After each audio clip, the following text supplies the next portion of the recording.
Ombigambo bye ebyashomwa Justice Catherine Bamugemereile, Minisita Janet Katamu 7 nagira ngo kishangirwe ngo abanyabutegetsi abinji nibenda kozesa eminyeto okutabari Ageihangwe Uganda ombure w'akaruuru ekintu ekiyajumera.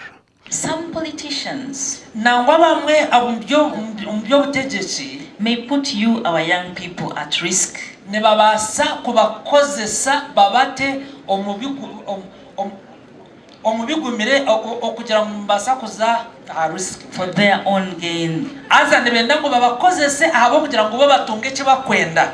At the end of the day, ahanyuma ya byona, should there be any problem, kwari kugira cyabaho, the youth may suffer most. Aba eminyeto niri kubona bona mnonga. Yesu ni tutia zeta muleka yangiriye neza sitamureka. Janet Museveni agira ngo Uganda erimo businge kandi bine kongera kuburinda bonke eminyeto.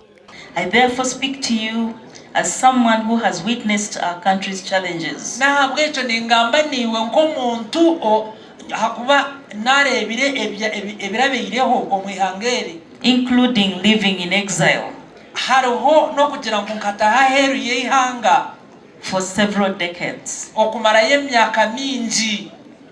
Do not become victims. Nyaburamwe mutabe cyo kukozesebwa. Omukushaboku abikiriza bashabwa okurinda je n'amagara gabo. Namba yo kubanza nekibi itwe Church of Uganda. Number 1 nechibi sin, not these other things.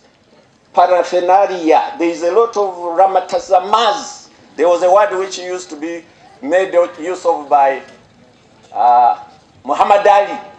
The ramatazamaz is the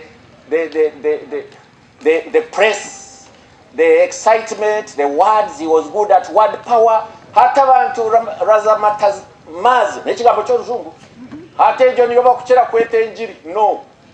The word is getting saved. Kurgom bibi.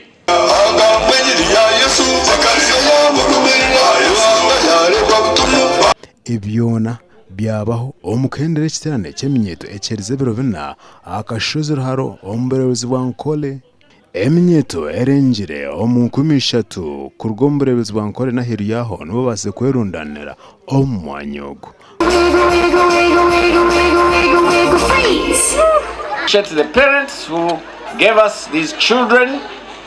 I want to appreciate the teachers who have done a great job, and I want to appreciate the organizing team. That I'm a child as well. I just happen to be big and tall, but I'm a child.